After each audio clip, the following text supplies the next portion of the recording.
Tonight, Clint and BZ are going to tear through the gristle of today's screaming headlines and rip out the sinewy tendons of truth ensconced within.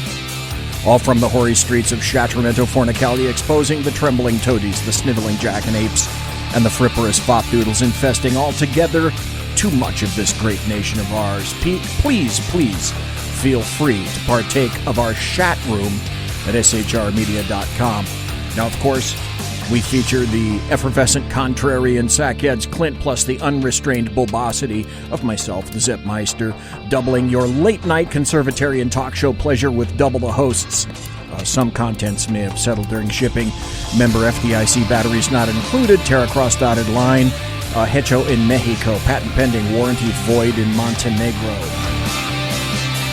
Tonight, Clint and BZ will talk about a veritable gaggle. No, wait, a shrewdness, a murmuration, an obstinacy, a warren, a pandemonium, a gaggle, a muster, a covey, an unkindness, a maelstrom, a knot, a shiver, an intrusion, a smack, a hive, a prickle, yea, a veritable cauldron of topics. Yonder, across from me, is Sackheads Clint, and I'll be your server, and obese somnambulist reprobate. Just for tonight, sorry, we don't take American Express or personal checks. So welcome to you, Sackheads Clint Erebus, to the Sackheads Against Tyranny, otherwise known as the Shat Show. Welcome. Thank you. Can you? You're not supposed to say my name because I'm supposed to be incognito tonight. That's south of Folsom, isn't it? Yes. Okay. It's yes. Yeah. You did forget one. Now you hit gaggle. You hit all of the great verbiage and all the great usage. Right. The animal groups. Yes, but you did forget one. Uh-oh. Did I? Yes, you did. Oh crap! What is it? What is it? Covey? Did I say covey? I don't know if you said covey, but I'm thinking of one specific. No, I said covey. You said covey. You neglected a. Damn it, Jim. What did I say? Well, what didn't I say? A murder. Like a murder of crows. A muster. Okay, I got a muster. Maelstrom, not a shiver. A smack of. You're right. Oh, my. Okay, that deserves a. You are absolutely correct. Don't ask me how after all of that you said that I actually picked that out as something you actually forgot. You are absolutely 100% correct. I failed. I failed. You didn't fail. I failed at my job. You didn't fail. BZ, what is a failing grade? My job was a fail. Let me ask you. Wait a minute. Oh, wait. There's a new story that came out that a failing grade now. Remember when a failing grade used to be? And I don't have the story up. I have the story. Do you? Yes. Oh, God, get out of my brain. I have the story. North Carolina. There's only room in here for one of me. No, I'm sorry. I'm in there tonight. That's how I know murder wasn't in there. But your failing grade. The good news is in North Carolina, because I think you did about 40% of your job tonight, which under new guidelines is a D. That's right. That's right. Because the numbers changed. Well, you got to tell us how did the numbers change? So in an effort, I heard that. I caught that. You did.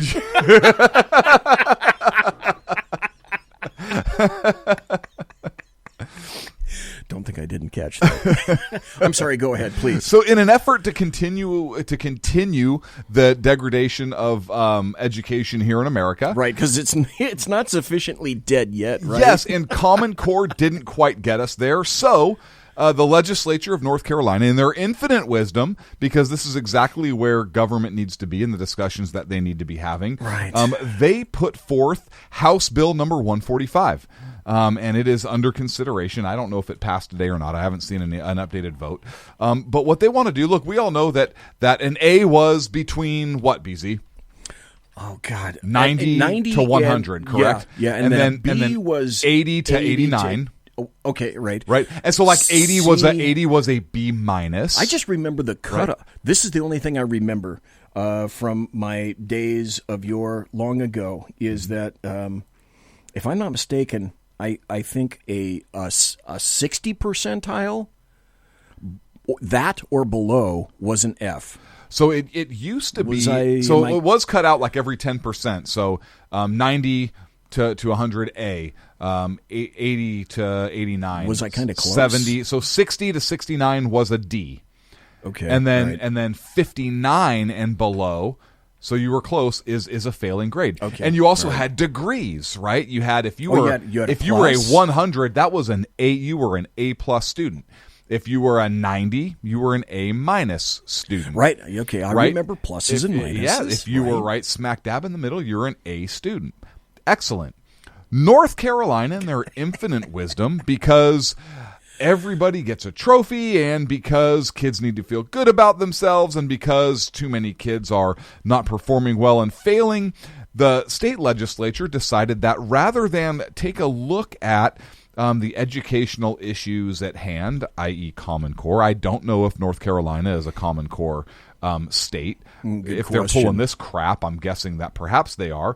But they came up with a new scale. Let me read you what the bill says. Quote, for all schools, How did I know you were going to have this? the total school performance score shall be converted to a 100-point scale and used to determine an overall school performance grade. Okay. I'm with that so far. All right. The overall school performance grade shall be based on the following scale and shall not be modified to add performance measures such as a plus or a minus. Oh, judgmental, harsh, right? If adopted, the grading scale would take effect for the 2019-2020 school year. So they're redefining what the scale shall be. They're saying that all schools, because I don't read in here where it says public schools. This says for all schools. This doesn't differentiate between public or private or charter. This bill reads all. Oh.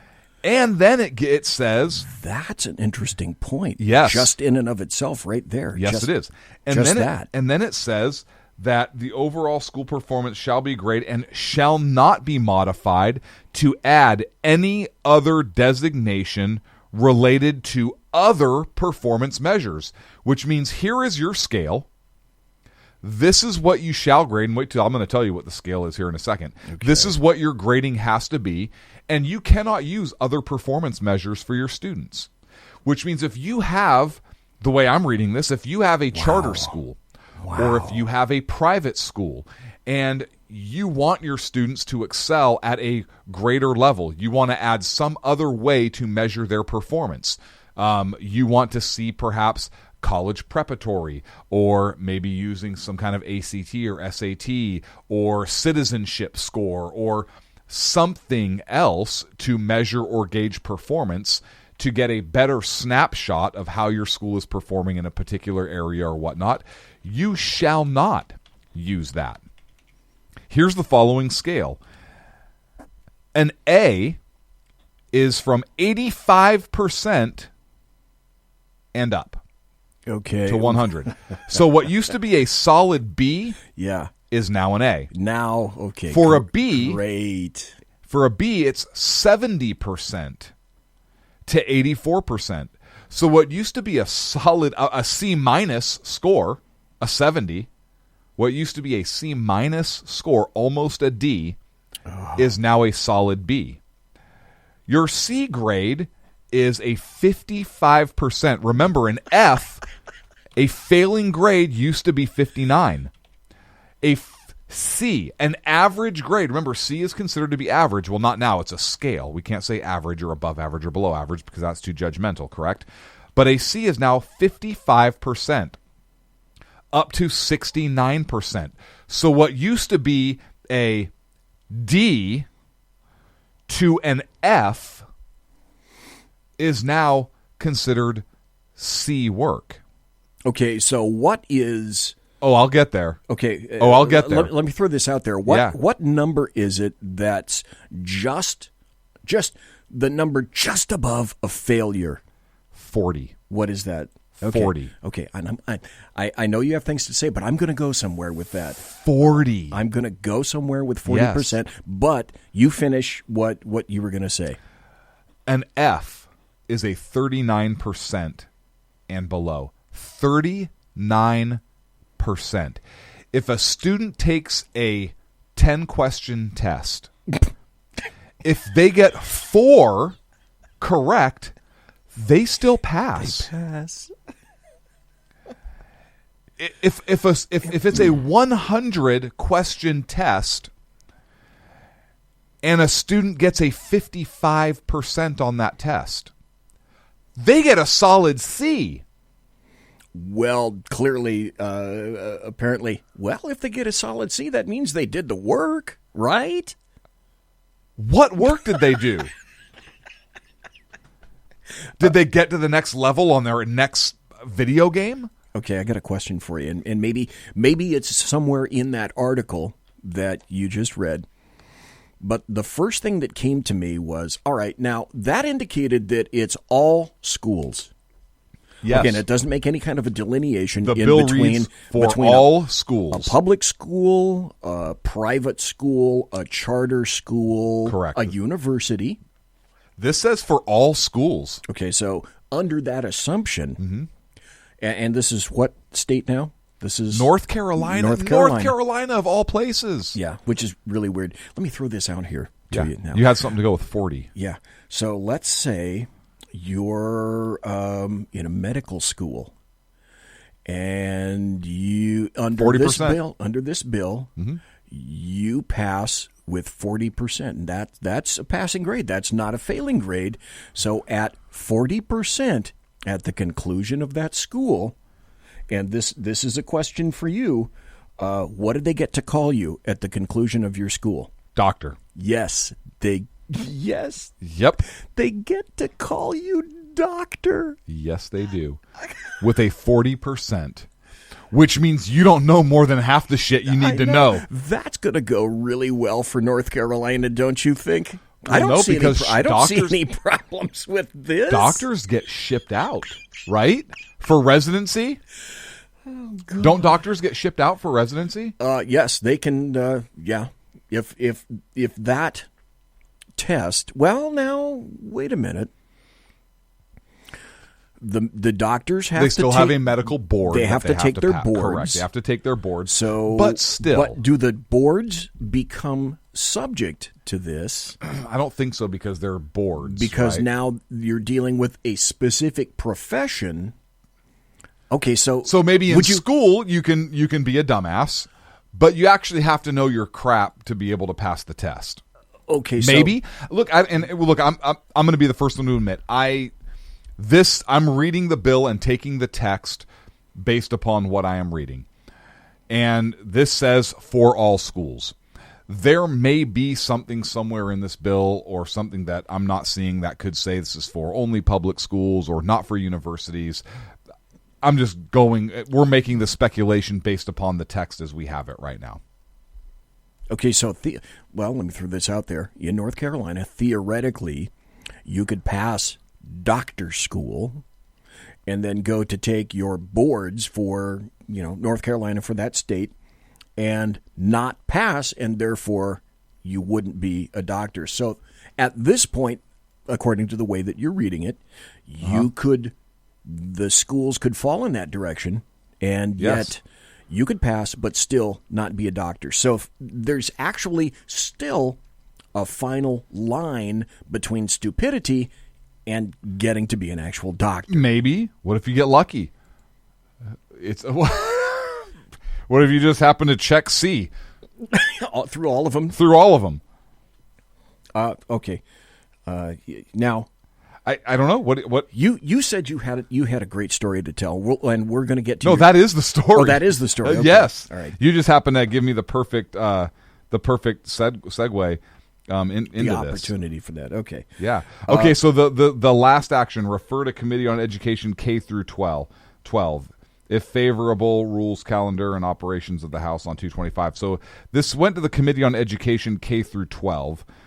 So based on that committee, I would say that it doesn't seem like it would apply to colleges. Okay.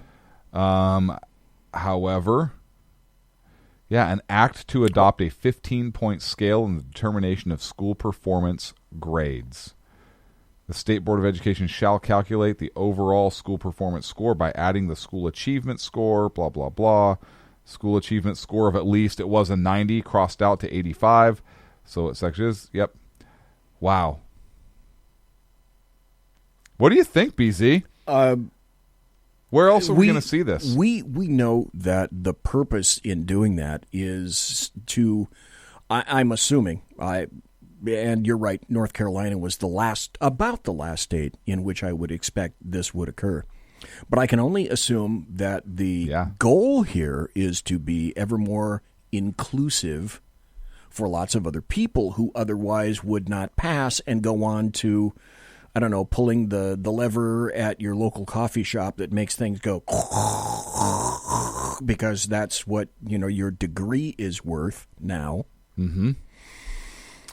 Yeah, look, I think you get more educational value on your own. I am of the opinion that a college degree now is, in terms of education, I'm not talking in terms of jobs, although I would argue that a degree and the ability to get a job based on your degree is garbage right now too. But in terms of actual education, I think that our university system is so screwed up, and our education system as a whole is so screwed up, that I think the real education comes from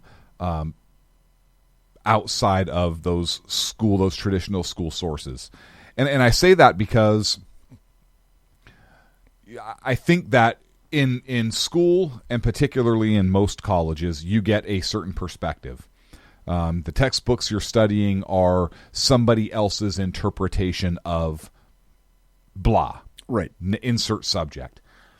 And the days of applying critical thinking, the days of independent analysis based on facts, source documents, or actual historical record, or just being exposed to an opposing view, opposing viewpoint, anything, right? Just one. But just here are the facts. Let's take a look at the information, if it's the data, whatever it is, and let's debate. Let's discuss your particular viewpoint, interpretation, whatever it is, your interpretation based on this data set, and defend your position. We have lost that. If somebody looks at, first of all, I don't believe that students are looking at data set anymore, whether it actual historical documents, i.e. the text of the Constitution, the writings, dealing with facts, the emotions, the writings of George Washington, Thomas Jefferson, Frederick Douglass, name the figure, and reading their words for themselves. Instead, we get a textbook with somebody's interpretation of the data, whether it's climate change data, or whether it's data on evolution, or whether it's data on the Big Bang Theory. You're getting somebody's interpretation of that data, and any other opposing viewpoint is nixed or poo-pooed. And so I think the overall education system in our country is garbage. And so now to see this get dumbed down is a continuing of that dumbing down. It's going to hurt us even more in terms of competing on a global level economically, and could hurt us militarily and everything else. You nailed it down the road. You absolutely nailed it, because this stuff is, I believe fervently, that it's examined in a vacuum. In other words, leftists predominantly have no inkling or consideration upon reflection, circumspection. They don't seem to consider unforeseen or foreseen consequences, or have any consideration whatsoever for any consequences. It's taken as though whatever it is that they mandate occurs in that proverbial vacuum of which I mentioned. But as you just stated, it's not just North Carolina. It's not. It has the chance to run all across the fruited plain, and further, as you already mentioned, it could seriously affect the military. It could affect our standing in the future. It could affect the education and the stance of the United States in terms of being the number one provider in all sorts of numerous fields. Insert physics, topic, whatever field or area or topic that we used to be good in. Yeah, look, true education now, in my opinion, comes from outside sources. For example, I get told, and this could sound bad, but I don't give a shit. Whatever. I get told that that people enjoy a certain perspective that I have on whatever historical event or whatever it is. Look, I didn't learn any of that stuff in college. I didn't learn any of that stuff in school. Yeah, you know where I learned that? I learned that stuff by pulling the source documents. I learned that stuff by actually reading the words of whoever was there, reading the words of the historical figure, getting different perspectives at that time, and drawing my own conclusions based on that. Let me throw something out here for you. Yeah. And this also ties into, and I want to get to what you're saying, but you look at the quality of education, particularly at the college level, and look at this jackass at UC Davis, this professor. Oh, I got to find that story. That's in here buried amongst. Oh, I have that story, but we can get tabs. to that now, or you can go ahead. I don't know if you wanted to ask if that ties in. Yeah, we can get to that story because, damn, we're right on the topic. But let me tell you what I did, and then I want to ask you if you ever did something similar. Oh, by the way, where are my manners? I am so sorry. In chat, we have Iggy Mom, we have the Alaskan, we have Rebel Scum, we have Kaiser, and one viewer, and of course myself. So welcome to everybody in chat. Really, I'm Rebel Scum, by the way. I know you are. That's evident from the very first. But what I was going to say is, when I was in high school, back then, I had an incredible thirst in high school for knowledge, particularly with regard to history. So this is what I used to do on all my lunch breaks. And also at home, I would, because I wasn't big into I wasn't a jock or any of that kind of stuff, although later on I went out for football, but I was an empty vessel into which you poured history. I went into the library of the high school, and I literally read every book on World War II, and they had a lot in there. And that's how I educated myself. Then I became interested in military history. I went through World War I. Then I started backtracking. I went through I went through the 1700s. I went through the War of Independence. Then I thought, okay, well, that led me across the pond to England. Okay, what about the history of England? Then that led me to Europe. What about the history of Europe? And that led me to an absolute thirst for all kinds of knowledge. So is that something similar to what you used to do? Because I wasn't getting it in my various classes in high school. So I went and found and discovered all of this history by myself. And I'll tell you what, I know you enjoy World War II history because you and I have talked. I just took a fantastic class on the Second World Wars, plural. And look, we do not get money from this organization. We are not endorsed by them. Any of that. I literally just completed a Hillsdale College online course on the Second World Wars, and some of their readings were source documents. Some of their a lot of their lectures are obviously perspective, but based on historical data, which you could go and research and back up that data. But the perspectives that they offer and the insight that they offer in that class is very, very, very interesting. I enjoyed hearing their perspectives and their analysis of World War II and the way they broke it down. So if you want to have a chance and check it out, I'm a huge fan of Hillsdale College. They don't take any public funds. No, and they basically give the big middle finger to the federal government. Do you get their little flyer? I absolutely do. Imprimus, yep. Yep. I do. And I've taken several of their online classes, and I support them. Yes. as well when I can. Now, folks, please don't confuse them with Primus, whose bass player is Les Claypool. There's Primus. Then there's what Clint is talking about, which is Imprimus. Yes. Okay, so I just want to be clear on that. But their online classes, you register for free, and it was a great class. So if you have an opportunity, BZ, I think it's only 7 lectures, and then the final each lecture is 40, 45 minutes or so. But great class. One other thing I'd like to mention is I just recently discovered this, and it's been out for a while, but I never really went there. Folks, if you're looking for a series of a compilation, a source, a resource, a central repository of lots of historical, educational videos, it's Prager University. If you haven't been to Prager University, you're doing yourself a very serious disservice. Doesn't cost any money. Their videos are primarily 5 to 10 minutes. They're short, they're punchy, and they're packed with facts. Not emotions, but facts. Prager University and also Hillsdale College and Imprimis, okay? And we're not getting paid for any of that stuff. Not at all. Just want to tell you right there. Yep. So, talking about the college system, the collegiate system today, particularly here in California. And I found it. You found it? Yeah. There is a professor. This is a college professor. This is somebody who is teaching our college students, our youth in this country. He is an English and comparative literature professor. I don't even know what the hell comparative literature is.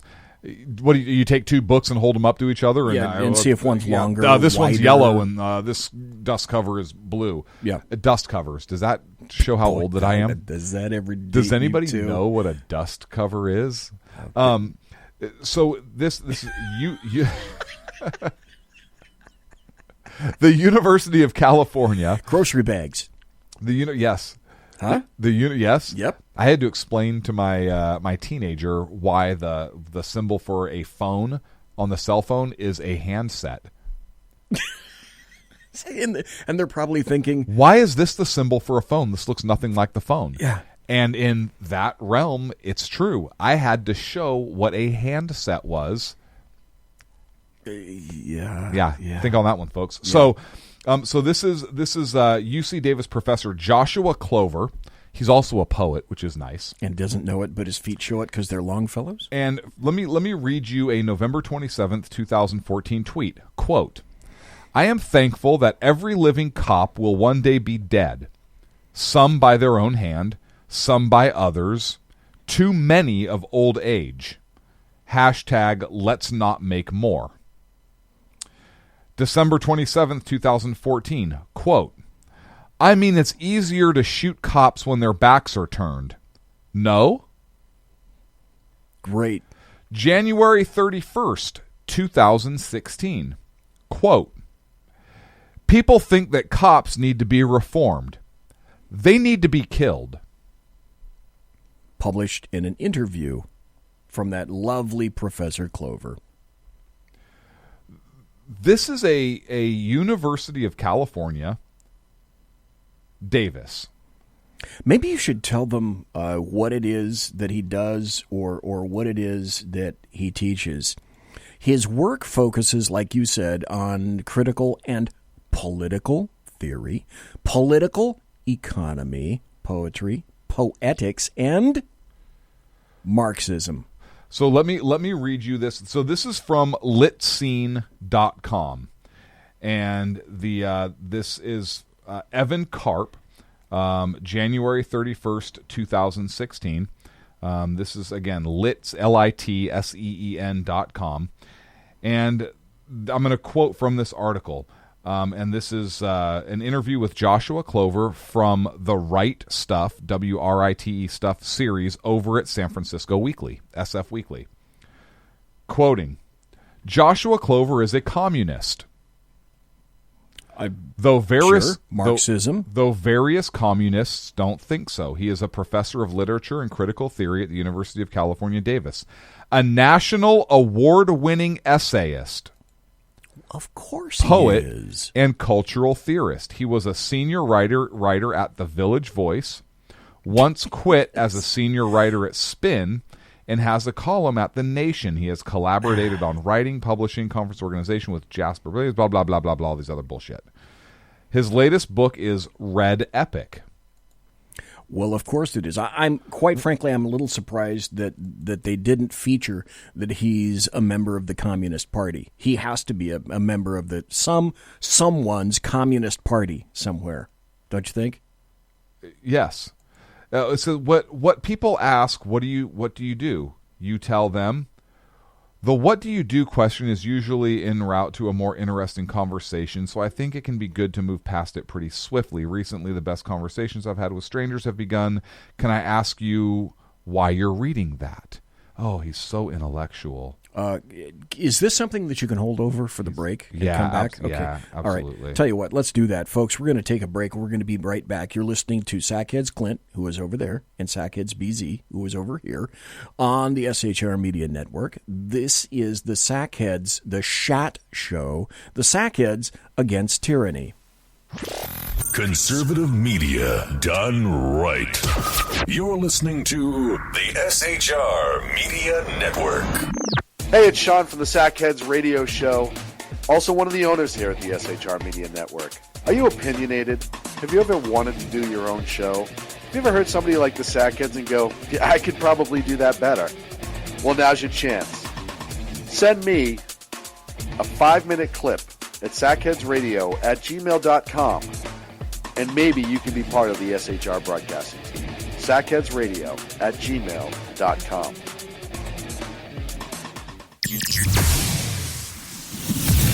Broadcasting behind enemy lines in occupied California, a mere 2 miles from the state capital, the bloviating Zeppelin's Berserk Bobcats Saloon radio show can be heard every Tuesday and Thursday night at 8 p.m. Pacific and 11 p.m. Eastern, only on the SHR Media Network. Go to shrmedia.com to listen. You can also watch on the SHR Media Facebook page and the SHR Media YouTube channel. No goldfish were abused in the making of this ad. When dirty politicians, shadow governments, and deceptive Islam blind the world with fake stream media smoke, their only fear is one man with a cane. I'm Dave Milner.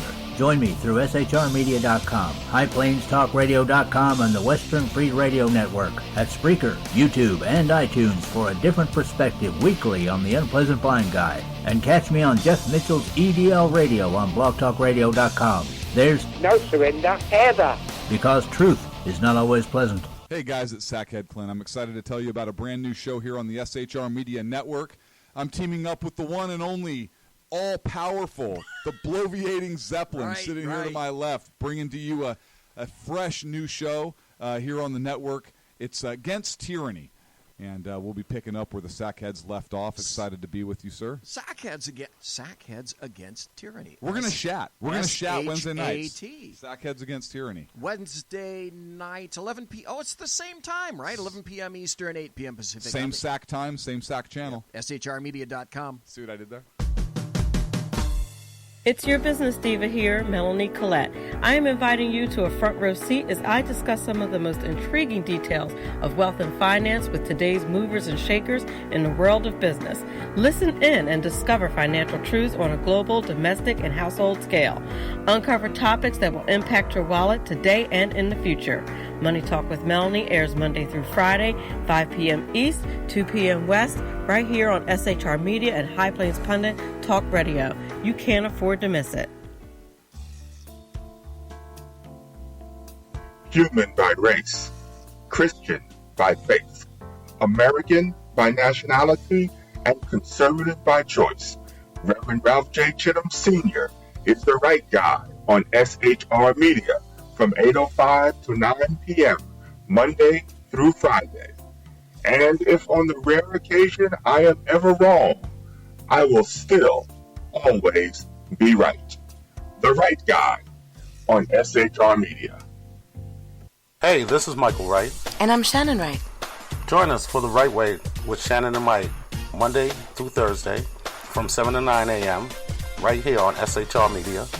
Why are they joining us? For fun things like sports, politics. Oh, maybe some news and entertainment? And all kinds of other things. Money and recipes and events, all kinds of stuff. Yeah, so join us Monday through Thursday, 7 to 9 a.m. here on shrmedia.com. Hey, BZ. So the plan's working. You got rid of Sacco.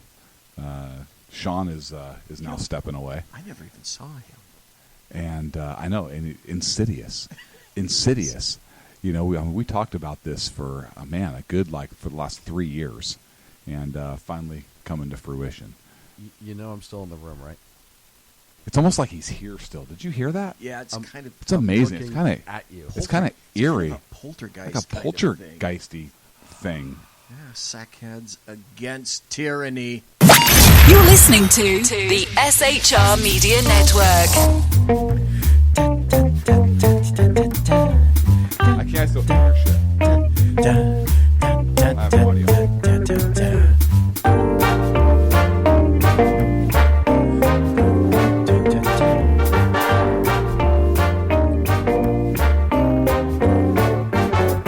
Well, welcome and welcome back. This is the Shot Show, Sackheads Against Tyranny.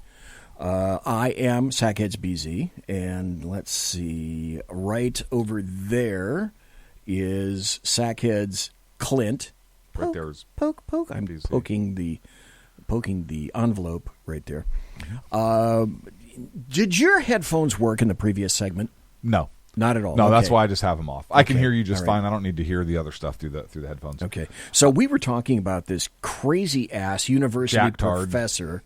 In my opinion, he's a fuckhead. Clover, wasn't that his name? And you still had some more stuff about him. I got more. Who basically, if you missed the story, Joshua Clover. Joshua Clover. It sounds so nice. creams in Let me tell you what. Here's what an asshat this guy is. who advocates killing cops. Here's what a fucking asshat this guy is. Here's the question in this interview. Do you have a favorite ancestor? What is his or her story? Here's his response. Okay. I have an almost total lack of interest in family history. Okay. All right. That's his initial response. I have almost a total lack of interest in family history. Alrighty. Which is interesting if you think about Woodrow Wilson's goal of making each man as least like his father as possible. But I digress. Right. Because He goes on and says, though I am interested in the consistency with which it intersects with the great tides. Man, he's so intellectual. Yeah, but anytime you throw in like the word intersection or intersectional, that is You're display super smart. of high intelligence. Yes. Right. He says, often horrifying of history at large, like relatives who died in the camps. Yes. Relatives who fled the Dust Bowl and starvation for California. Yes. Who fought in the army, who fought in the free speech movement. Yes. And then he says, I really like that cliches are cliches for a reason. Okay. What a freaking clown. Here's a cliche. Oh, for no, the I've got professor. more. I've got more shit that this guy goes off on. A cliche for the professor. You're a leftist fucktard. How about that? That's a cliche, but it's true. Yeah. How much money do you have in your checking account? I don't have a savings account. So all of it. Of course I have never had a bank account or credit card. Why I have would this he? little credit union. They wink at me with secret complicity because they know I got arrested for blockading a bank once. It was in the local news. They think I am the weaponized wing of the credit union movement. Oh, please. This guy is... And the coup de grace. This guy is a sociopath because it's all about him. If you look at the 10 aspects of a sociopath, you'll find probably 9 of them there for him. So here you go. What's wrong with society today? Here's his response. People think that cops need to be reformed. They need to be killed.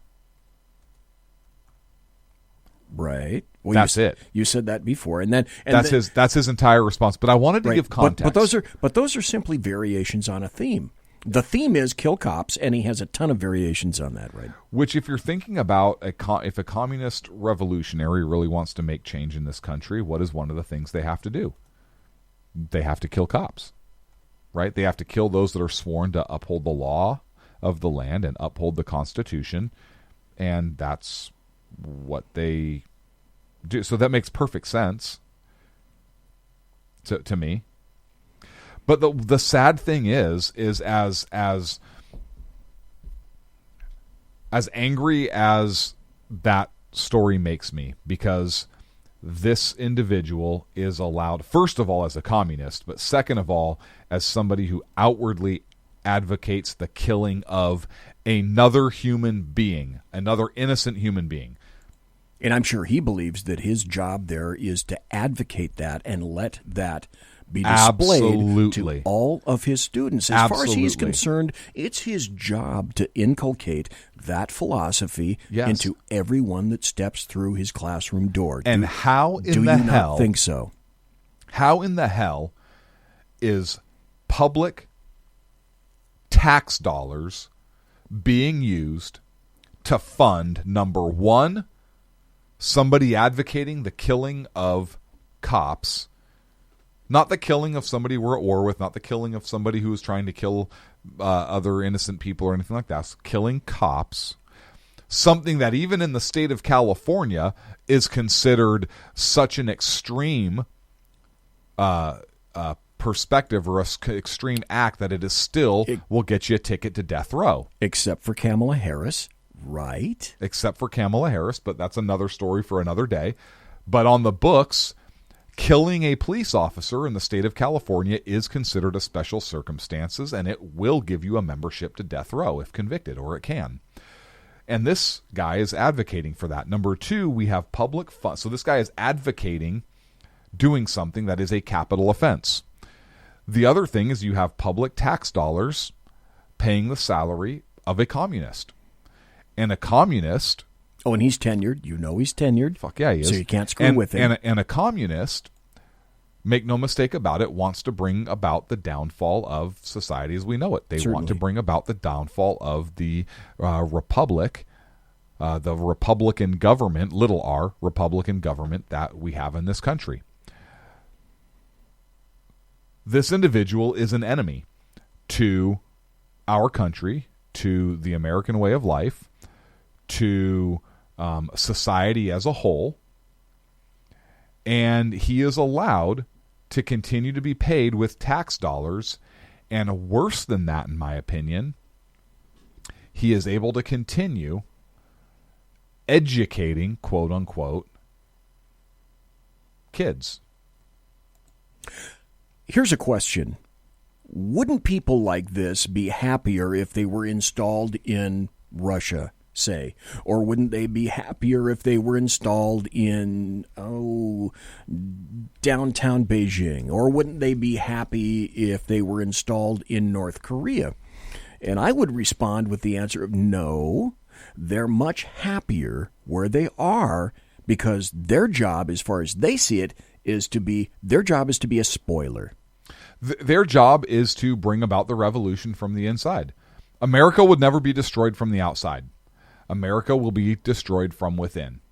That is 100% true. Absolutely. Let me run through these, and folks, you tell me if you think any of these things may apply to him or to people that you know, or people that may be in your family, or people that you deal with at work. These are the 7, I overestimated by 3. These are the 7 traits of a psychopath.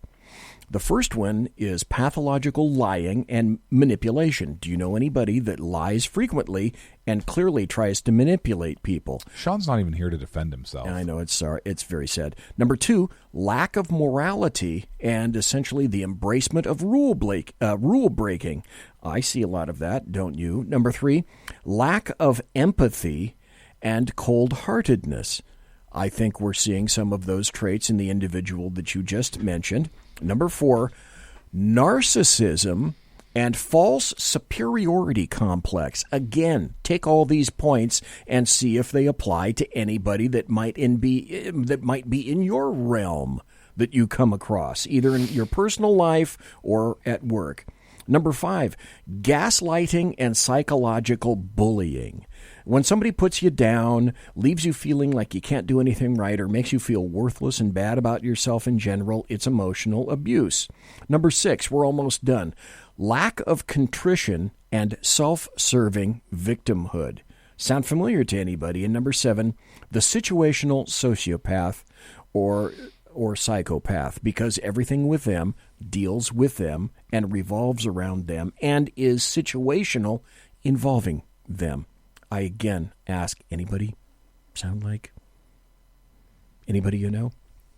Again, I'd like to say thanks to everybody in chat. Iggy Mom, Mike, the Alaskan, Whiskey Dale, Rebel Scum, Kaiser, and one viewer. Whiskey Dale asks, Mary has gone to bed. Mary was never here. So, no, she didn't make an appearance at this point. I've got so many other stories. It's like, let me run this. You know what? I've got to stick on. Are you still going to keep going on that? Okay, not right. on the communist standpoint. Look, okay, all right. Socialists are now out. They've outed themselves here in the United States, which is scary. Well, I'm glad they're out. I want to know exactly who they are. Well, yeah. Do you remember the Vladimir Lenin quote? Do you remember that? Socialism is only the stepping stone to the next logical progression, which is communism. Yes, absolutely. So if we embrace socialism, as apparently so many people around the United States want, the ultimate goal is communism. And what's the greatest, I think the biggest delineator between the two is under socialism, the corporations need to be nationalized. And we've certainly seen that in Venezuela. If you move to communism, communism is there is no personal property anywhere, period. None. End of statement. Not just corporations, but everything. Your work, your labor, your home, etc. Everything belongs to the state. Well, I'm going to read you a quote, and I want you to tell me who it's from. Quote, "It's funny sometimes American journalists talk about how bad a country is because people are lining up for food. That's a good thing. Oh. In other countries, people don't line up for food. Rich people get the food, and poor people starve to death." This is the same individual who was going on and on in the 80s about the benefits of Marxist and socialist governments. In 1988, after a trip to the Soviet Union, he talked about how amazing the Soviet Union was, how beautiful the public transit stations were, including the works of art. Everything is so beautiful. There's palaces of culture, and it's just a great society. Also, he says, quote, "I was impressed with the youth programs that they have. Right. They're palaces of culture for the young people, a whole variety of programs for young people, and cultural programs which go far beyond what we do in this country." Hey, ask Klein. Okay, wait. Yes. Oh, do you know who it is? Yeah. Before you tell people who it is, do you want to hear him? Yes. Okay. And folks, you tell me if you know who this is. Sometimes American journalists talk about how bad a country is because people are lining up for food. That's a good thing. In other countries, people don't line up for food. The rich get the food and the poor starve to death. So, folks, who was that? I know. Do you? Or perhaps Clint can tell us. That is Democratic presidential candidate Bernie Sanders. Yes, who was running essentially on socialism last time, but this time apparently has changed his tactics because it's not all about the economy. It's not all about the evil corporations. It's not all about the terrible Wall Street. No. Now Bernie Sanders has backed up in order to take the bigger picture. And whereas before he really didn't mention much about identity politics, this time around, Sanders is about all the other things that we mentioned before: anti-corporation, anti-capitalism, anti-Wall Street, and now the new invented 2020 Bernie Sanders is now an identity politicist. Isn't that great? That is great, and I want to get to two other stories that came out that are linked that I haven't seen linked anywhere else. But God, I'm sharp though. I have that audio cut ready for you just in case. I know, nice work. Just in case. These stories came out, and I'm going to submit that they are linked. Okay. So the first story that came out is the bill to save a life of a baby who was born alive after a failed abortion. Right. Okay. That failed. the bill basically wanted to require doctors to, if a baby is born alive, if the abortion effort failed, you have a live baby. That is life. In our society, life is precious. That baby is an individual. They have a right to life. But the doctors don't have to save the baby or make life-severing efforts. It is straight up infanticide. They blocked that bill on Monday. Yeah. And I want you to kind of put a pin in that for a moment, and I want you to hear something that Ocasio-Cortez said, or she made a comment this week as well that said, quote, there is a legitimate question that needs to be asked. Is it okay to still have children? I haven't seen a linking of these two questions or of these two stories, but if you think about it, the theme is linked. For whatever reason, we've gone beyond. Once you have a baby that is born alive and we're not caring for that baby outside of the womb as an independent human being with a right to life, okay. The baby is looked at as whatever tissue. We have to ask ourselves why, because at that point there is no choice. It is not a women's health issue or a women's choice issue.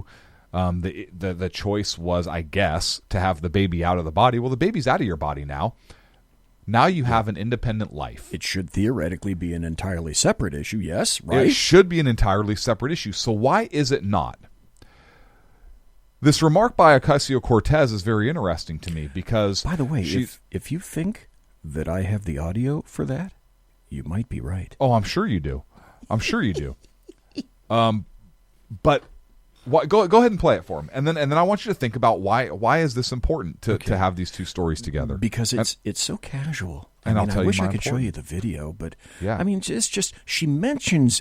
I talked about a sociopath, narcissism, self-involvement, this means nothing. Because it comes off of her lips so readily and so easily while she's preparing vegetables or she's cutting something at the vegetable board at the sink in her brand new, very luxurious apartment that she didn't have before she was, oddly enough, in politics. So let's see what she says. Our planet is going to make disaster if we don't turn this ship around. And so it's basically like there's scientific consensus that the lives of children are going to be very difficult. And it does lead, I think, young people to have a legitimate question.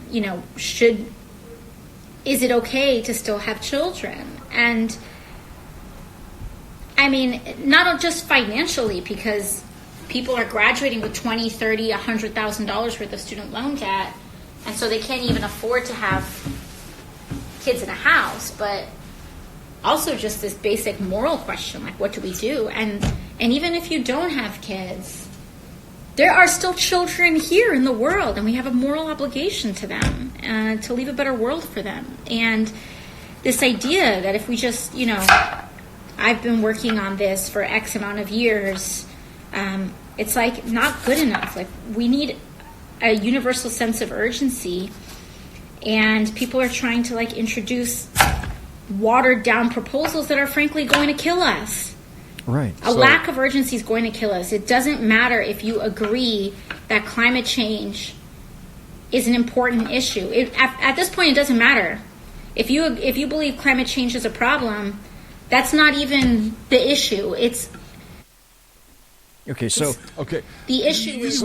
She goes on to continue, but you see how the linkage in her brain, as far as she's concerned, is population is in direct causal linkage with climate change. So population is in direct conflict. There we go. With climate change. And the question, because I know you're not going to have the answer, but I do, because I had to read the fucking book. I had to read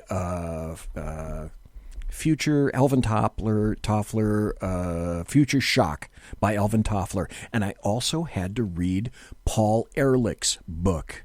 What did Paul Ehrlich write in the 60s? He wrote the book that the world is going to explode. And what was that book called? the population bomb. We're back to fucking 1960 all over again. Look, here's why I bring these two stories up together. Why would the left want to kill a baby? Why would the left want to engage in infanticide? The left right now is very much into the environmental movement. The extreme left is. You look at the Green New Deal that was brought about. These abortion bills are coming about at a time when the Democratic Party is making a hard left turn, towards Marxism, socialism, communism, and life is degraded in those societies. The other major front for the hard left right now, and again, the Green New Deal is kind of the flagship of that, is the environmental movement. And so I looked at these as being linked because I believe they are. Yes. Yes. In my research, it brought me to the Voluntary Human Extinction Movement, VHEMT. They have a webpage and everything. Oh. If you're not familiar with this group, it's VHEMT. You can look them up. You can go to their website. It's vhempt.org. And what they want to do is they are looking for people to abstain from reproduction, of course, in order to cause the gradual voluntary extinction of humankind. That's their goal of this movement. They are a far left environmental group. And again, you look at what the Green New Deal was. They don't care about the impact on human beings. But there's a bottom line that I can go to because we got about 2 more minutes left before the bottom of the hour break. I'm sorry, the top of the hour break.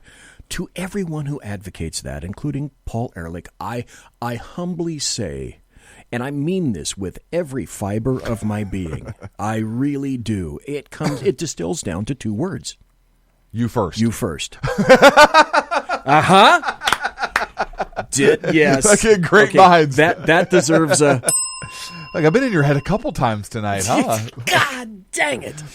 Yeah. Look, I encourage you folks to check this stuff out. Again, go to the source. Go to vhemt.org. Go to them directly and find out what they're about. And if you think that these are not linked, I challenge you to show me how they are not linked.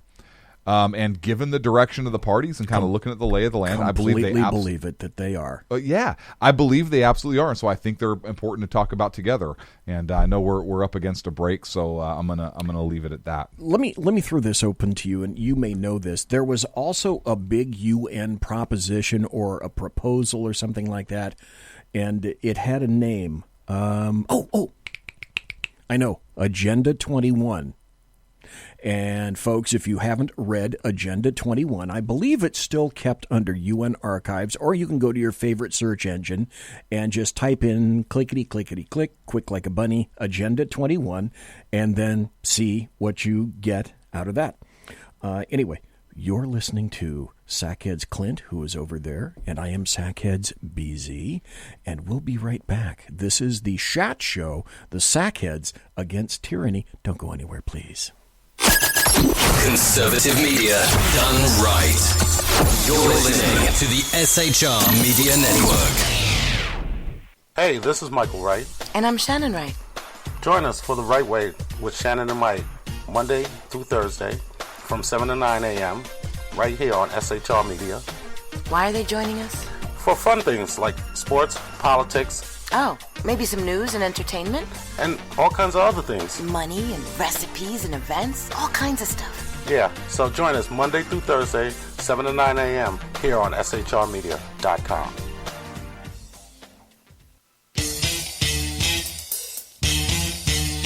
From a public locker inside a dilapidated Long Island rail station comes a show designed to piss off liberals using truth, facts, and ridicule. The Lid Radio Show, featuring the conservative voice from the People's Republic of New York, the Lid himself, Jeff Dunitz. Tune in every Wednesday at 2 p.m. Eastern, 11 a.m. Pacific on the SHR Media Network. Go to shrmedia.com. At Lid Radio, we fight for the truth, justice, and a good kosher T-bone. If you don't listen, Hillary Clinton might sneak into your bedroom in her housecoat late at night and blame you for her election loss. It's the Lid Radio Show with Jeff Dunitz.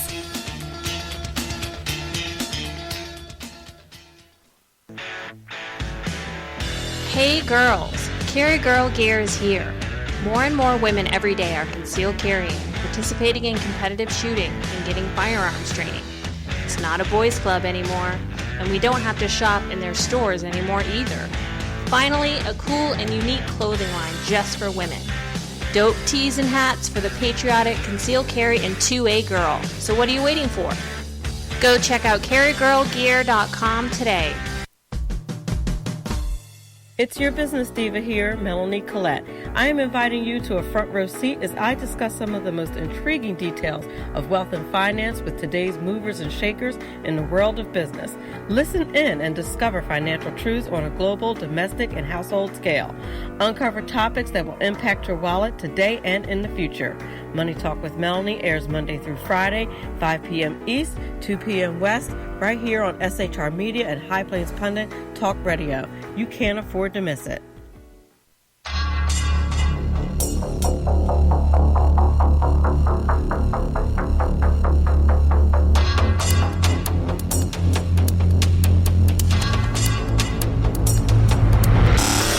The new show on the SHR Media Network, Sackheads Against Tyranny.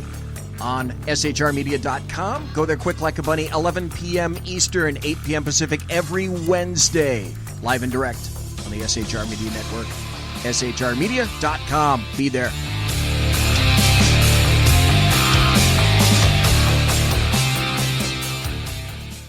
For 50 years, I've seen the American people blinded by corrupt politicians, a lapdog media, and deceptive Islam.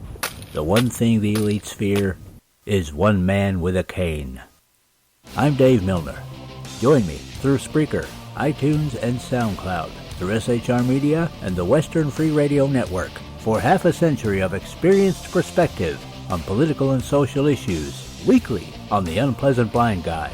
And catch me on Jeff Mitchell's EDL Radio on blogtalkradio.com. There's no surrender, ever. Because truth is not always pleasant. Broadcasting behind enemy lines in occupied California, a mere 2 miles from the state capital, the bloviating Zeppelin's Berserk Bobcat Saloon Radio Show can be heard every Tuesday and Thursday night at 8 p.m. Pacific and 11 p.m. Eastern, only on the SHR Media Network. Go to shrmedia.com to listen. You can also watch on the SHR Media Facebook page and the SHR Media YouTube channel. No goldfish were abused in the making of this ad. Conservative media done right. You're listening to the SHR Media Network. Ladies and gentlemen, boys and girls, children of all ages, thanks for listening to the Shat Show, the Sackheads Against Tyranny, live and direct from the SHR Media Studios. That's Sackheads Clint over there. I'm Sackheads BZ. Thanks again to everybody that's in chat. Ziggy Mom, Michael John Pasqua, the Alaskan Andy Wood Rebels, Rebel Scum, Kaiser, and Mamba. Welcome to Mamba. Haven't seen you around for a while. We hit a ton of topics tonight, and we had just gone over, tons of them.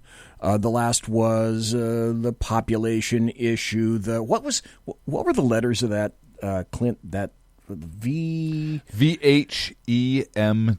VHEMT. The V. I don't remember what they stood for. It stands for the Voluntary Human Extinction Movement. Okay, and you and I did come to an agreement with regard to 2 words and that movement. Mm-hmm. You first. You first? You first. Them. Meaning them. Them first, them not first. you. I like you too much. I don't want you to go thank first. you. Okay, I appreciate that. Now, we're going to be really cool people because you guys are going to see how cool we are in terms of segues from topics. I want to throw out 2 stories so that you can examine them. And if 5 years ago, 10 years ago, this would be absolutely laughable. It would be extremely ludicrous. No one would even think about this. But this falls into the category, as far as BZ is concerned, as schadenfreude. Here's the first one. It kind of starts smaller, and then it gets bigger. And what I mean is this. This is a story from the Washington Times. And this is the state of things now, this is the United States. The headline is transgender sprinters finish first, second at Connecticut Girls Indoor Track Championship. She shouldn't be running, they say, not against girls. Yearwood, a 17-year-old junior at Cromwell High School, is one of the 2 transgender high school sprinters in Connecticut transitioning to female. She recently finished second in the 55-meter dash at the State Open Indoor Track Championships. The winner, Terry Miller of Bloomfield High, is also transgender and set a girls' state indoor record of 6.95 seconds. Yearwood finished in 7.01 seconds, and the third-place competitor, who is not transgender, finished in 7.23 seconds. Any thoughts about that? Because this is just a stepping stone, Sir Clint, to the story that I have next. But in terms of what I said, like Schadenfreude is similar to people getting kind of what they deserve, and then as that occurs, you're laughing like a bastard at them. That's kind of what Schadenfreude is. So any initial Clint thoughts on that? Because I'm going to reserve comment. We're going to go, okay, then there we go. I'm going to move right into the second story because you just gave me the permission to do that. So I'm going to do that. And this exemplifies why I try to go and examine a lot of stories that are not produced by United States media. So I'll go across the pond and I'll look at UK media, occasionally German media, etc. But this is one that I found from the UK. But it's also applicable now across the world. And perhaps you're thinking to yourself, what is it ever that BZ is saying? This is from the Daily UK Mail. And the headline is, transgender athletes to be allowed to compete as the other sex in the Olympics without having gender reassignment surgery. So if you thought that it was staying in your state, whatever state you may be in, California or another leftist state, North Carolina, Massachusetts, Oregon, Washington. No, it's already crossed the pond, and it's going to be involved in the Olympics. So a biological man, yes, can compete in a women's triathlon if he believes that he identifies as a female and has not completed transitional surgery yet. The IOC, the International Olympic Committee, received proposed guidelines of its meeting of sex reassignment and hypertransgendoism. The policy change would allow transgender athletes to compete without having gender reassignment surgery. It would also allow transgender athletes to compete after 1 year of hormone replacement therapy, and no surgery is ever required. The change would be in line with current, and if you didn't think this was true, in NCAA statistics, the change is in line with NCAA standards already extant in the United States. Sackheads Clint, did you know that? I did not. I did not either. I did not. But isn't that wonderful that in this great nation, this great Western civilization, that now the Olympics, men can compete as women if they think that they're women, and essentially, what in your estimable opinion, Sackheads Clint, what do you think this does for the future of sports? I have a fix. A fix? I have a fix. Oh, wait a minute. Who says we even need a fix? No. They'll love it. We won't love it, but they'll love it. Well, they might love it.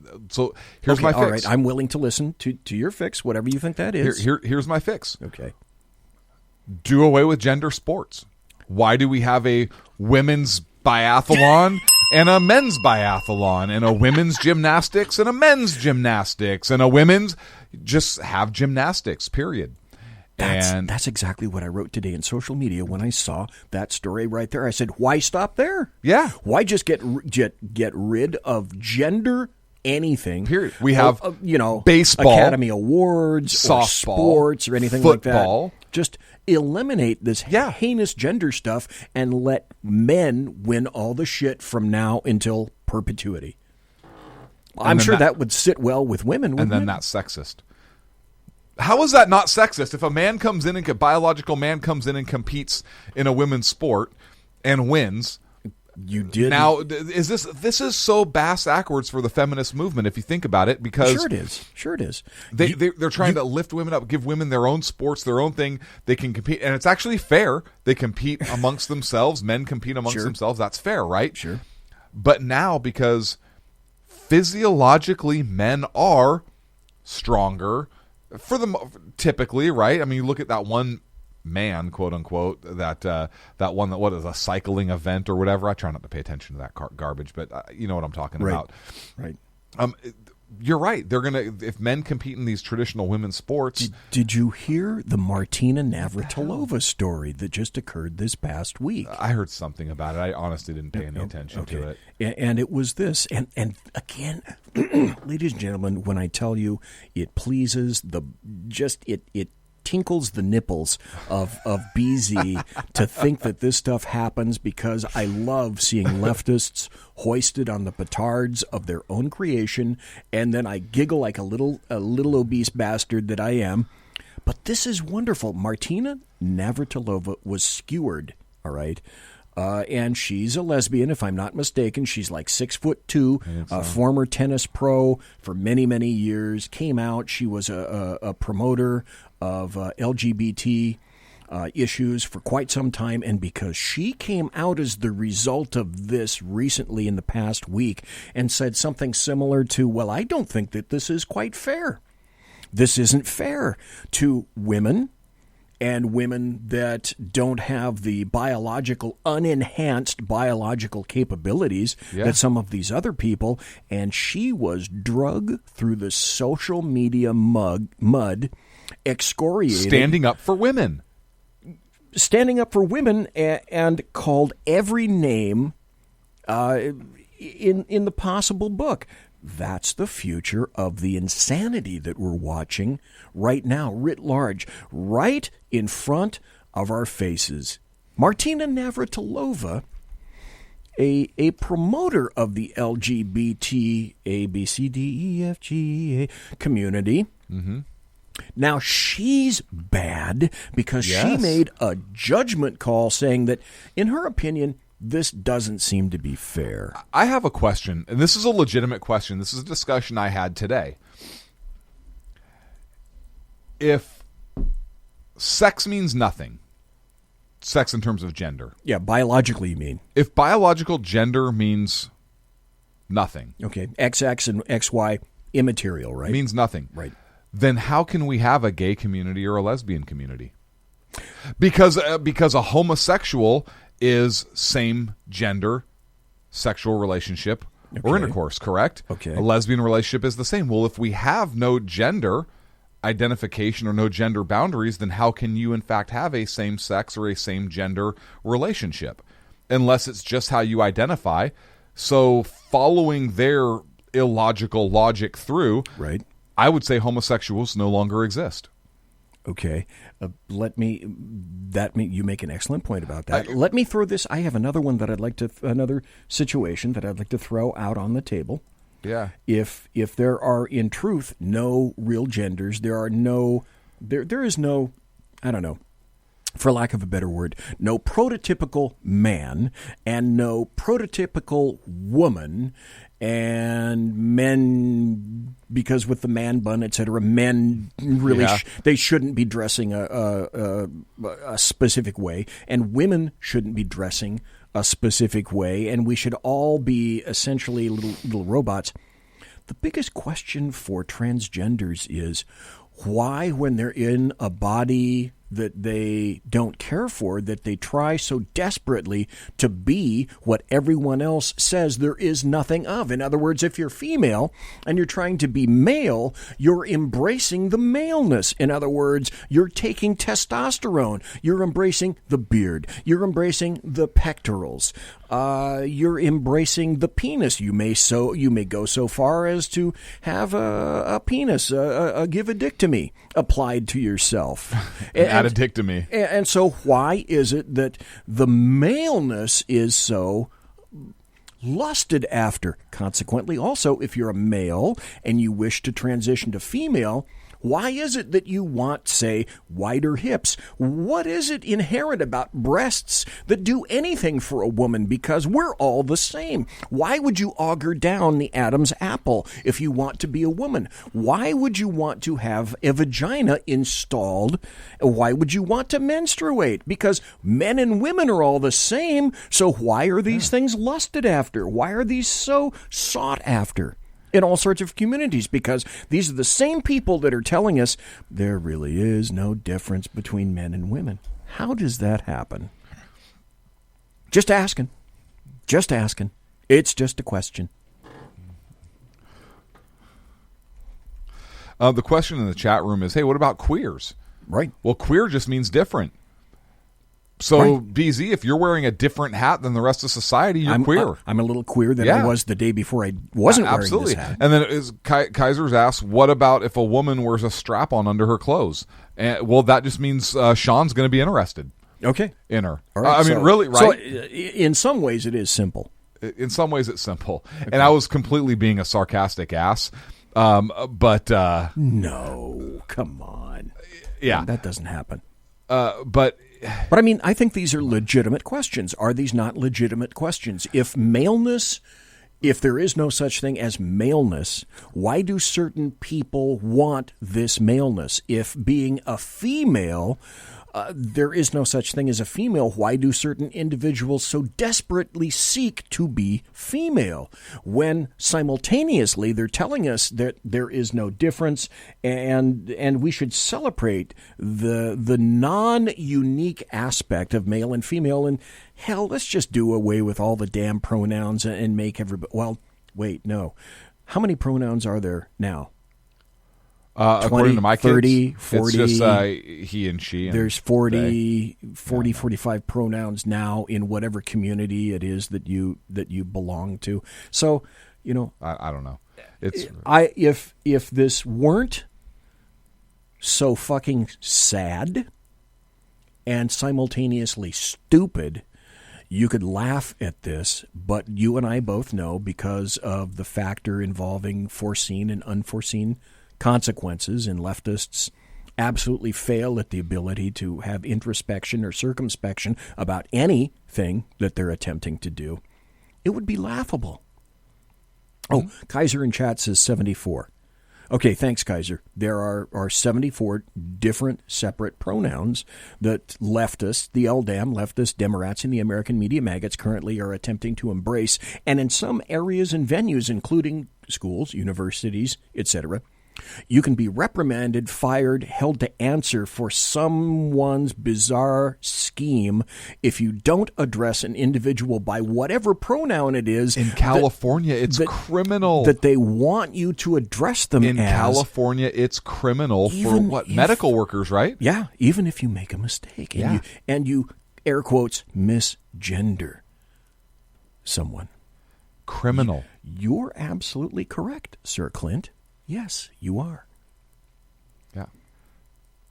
If this weren't sad and sick, which it is, both, because these individuals have no concept of reality whatsoever, it would be laughable. But here's the thing.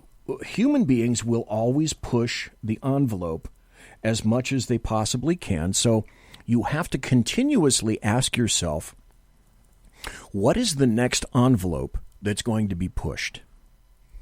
I mean, we talked last week, and I spoke at depth on my own show about how pedophiles are attempting to become normed under the LGBT community, and there are maps and no maps.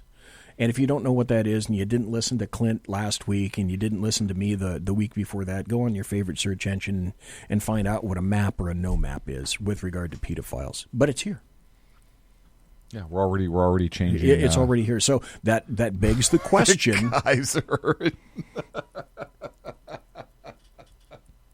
I'm sorry. Okay. Do you want to read that, or do you want me to read that? But that is friggin' hilarious. Okay. In chat, because we are the sackheads and we have no shame, but it is amusing. Kaiser says, "I want my cock pap smeared."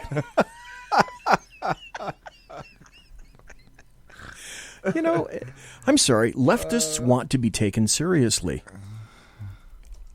and I just can't. I cannot take these ridiculous tards seriously.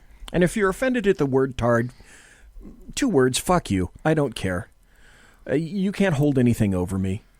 I just really do not care. I am so beyond caring at this point. You have no sway over me. You hold no sway over me. Okay, I have a couple of other places that I can go, and I'm thinking that I know this is kind of an odd transition, but can we go into... Look, speaking of cocks getting pap smeared, Cohen. Okay. Speaking of cocks, Cohen. There we go. There's the transition. I knew I could count on you with regard to... Andy Wood in chat says, well, that's the fucking jarhead in him coming out. Well, I asked Kaiser if he wanted an anal DNC as well. Yeah. And I think he said definitely. Rebel scum. Okay, I have an audio cut, and in which the real Michael Cohen tended to come out. And this, I think, was probably one of the best Cohen questions today. And of all people, it was essentially corroborated by wonderful leftists, Debbie Wasserman Schultz, who asked something similar to, well, how can we... she's talking to Michael Cohen, and she says, well, basically, how is it that we can corroborate or we can believe in whatever it is that you're saying? So let's let DWS do some talking about that. A free agent that was reporting back to the president what he had done. Correct. He frequently reached out to Mr. Trump, and Mr. Trump was very happy to take his calls. It was free service. Roger Stone says he never spoke with Mr. Trump about WikiLeaks. How can we corroborate what you are saying?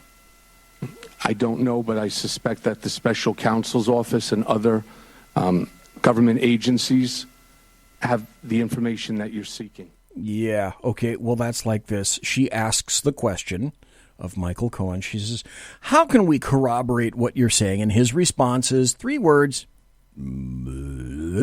I don't know. And that's kind of an interesting soundbite. Here's, let's see. Here's another one. I'm going to put the headphones out so that you can hear this, Clint. Yeah, I can hear it when it's out. My headphones are they're kind bad of order. They're having a big issue. This is about a 2-minute cut, which deserves playing, and I'm going to make sure that you can hear it. And folks, to give a little insight on this, this is Congressman Jim Jordan. I love him. And in 2 minutes, what he's going to be doing is essentially nailing what's going on with Jim Jordan. So I'm going to play this and hope that Clint over there can hear this. I'm going to come over to your station so you can go ahead and click my camera off. Okay. All right. So tell you what. Let's do this in preparation for this. Let's do this right here. And folks, you're going to be able to hear it in Sackheads. Clint is going to be able to hear it. This is at the Cohen testimony. He's testifying in front of the House Oversight Committee. And this... God, I wish I could take this, take a shot from my phone right now. This is Congressman Jim Jordan. Here we go. Here we go. Your first big hearing, your first announced witness, Michael Cohen. I want everyone in this room to think about this. The first announced witness for the 116th Congress is a guy who is going to prison in 2 months for lying to Congress. Mr. Chairman, your chairmanship will always be identified with this hearing. And we all need to understand what this is. This is the Michael Cohen hearing presented by Lanny Davis. That's right. Lanny Davis choreographed the whole darn thing. The Clintons' best friend, loyalist, operative, Lanny Davis put this all together. You know how we know? He told our staff. He told the committee staff. He said the hearing was his idea. He selected this committee. He had to talk Michael Cohen into coming. And most importantly, he had to persuade the chairman to actually have it. He told us it took 2 months to get that job done. But here we are. He talked him into it. This might be the first time someone convicted of lying to Congress has appeared again so quickly in front of Congress. Certainly, it's the first time a convicted perjurer has been brought back to be a star witness in a hearing. And there's a reason this is the first, because no other committee would do it. Think about this. With Mr. Cohen here, this committee, we got lots of lawyers on this committee. This committee is actually encouraging a witness to violate attorney-client privilege. Mr. Chairman, when we legitimize dishonesty, we delegitimize this institution. We're supposed to pursue the truth, but you have stacked the deck against the truth. We're only allowed to ask certain questions. Even with that amendment you just told us about, well, Russia's now on the table. You initially told us we can't ask questions about the special counsel, can't ask questions about the Southern District of New York, can't ask questions about Russia. Nope. Only subjects we can talk about are ones you think are going to be harmful to the President of the United States. Bing. And go. the answers to those questions are going to come from a guy who can't be trusted. That's it. That's it in a nutshell.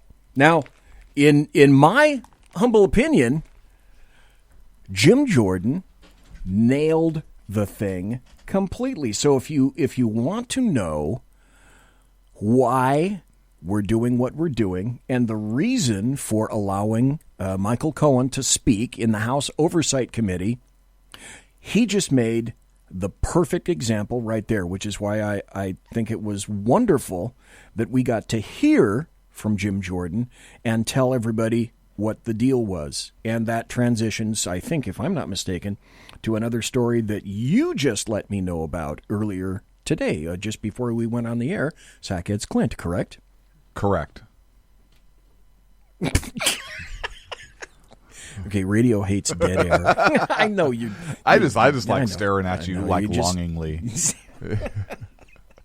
So this hearing takes place today on a day when Donald Trump is meeting with Little Kim, right, in Vietnam, and of all people, Geraldo Rivera pointed out that was I was bizarre. I was shocked. Yes. Geraldo Rivera wrote an article for Fox News, and the article he wrote is actually critical of Michael Cohen, and in his analysis, this is going to come back and bite the left in the rear. And here's what Geraldo said. And again, this is an opinion piece written by Geraldo Rivera for Fox News. And I'm going to be quoting from some of the article. But what he says is this. What a weird morning Wednesday, February 27th is. Overseas, the president, and this is, again, Geraldo Rivera. He says, overseas, the president continues his historic outreach to Kim Jong-un, North Korea's supreme leader. The stakes could not be higher. Nothing less than nuclear disarmament and ending the almost 70-year-long Korean War.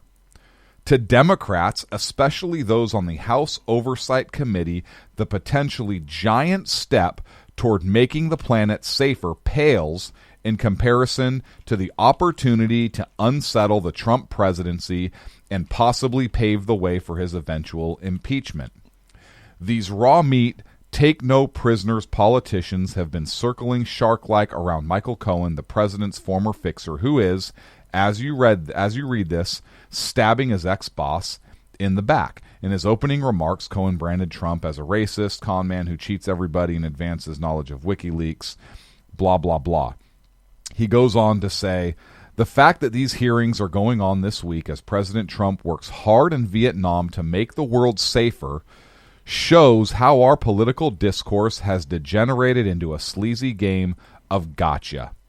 Michael Cohen has already been convicted of lying to Congress, yet now, to congressional Democrats, he is their last best hope of beating or at least punishing Donald Trump.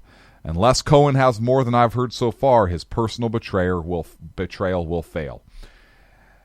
The reason this story is interesting is not only because it's written by Geraldo Rivera. Do we need to take a break right now? Yeah, we should. Okay. It's not only because it's written by Geraldo Rivera, but I think it provides a snapshot into what other Democrats are feeling as well, and I think could propel Trump to a victory in 2020. Hold that thought. Hold that thought, because I think that's an extremely significant thought. And as a matter of fact, when we come back after the break, I would like you to reiterate that thought and make it again so that people who just come back, I mean, this is a perfect time to go to the bathroom, folks, if you need to. Sackheads Clint, I want to reiterate that thought once again, because in my opinion, it is extremely important to reiterate that. Folks, you're listening to The Shat Show. That's the Sackheads Against Tyranny. I'm Sackheads BZ. That is Sackheads Clint over there. We're going to take a break. Don't go anywhere. Well, yeah, go pee, go do what you need to do, get an adult beverage, but come right back, okay? Conservative media done right. You're listening to the SHR Media Network. Hey, it's Sean from the Sackheads Radio Show. Also one of the owners here at the SHR Media Network. Are you opinionated? Have you ever wanted to do your own show? Have you ever heard somebody like the Sackheads and go, yeah, I could probably do that better? Well, now's your chance. Send me a 5-minute clip at sackheadsradio@gmail.com, and maybe you can be part of the SHR broadcasting team. sackheadsradio@gmail.com.